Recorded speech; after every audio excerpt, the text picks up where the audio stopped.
ఊహలన్నీ పాటలే కనుల తోటలో, అదే తొలి కలల కవితలే మాట మాటలో.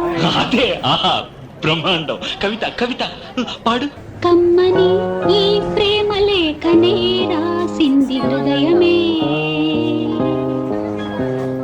ప్రియతమా నీ వచట కుశలమా నే నిచట కుశలమే. ఊహలన్నీ పాటలే కనుల తోటలో, తొలి కలల కవితలే మాట మాటలో. ఓ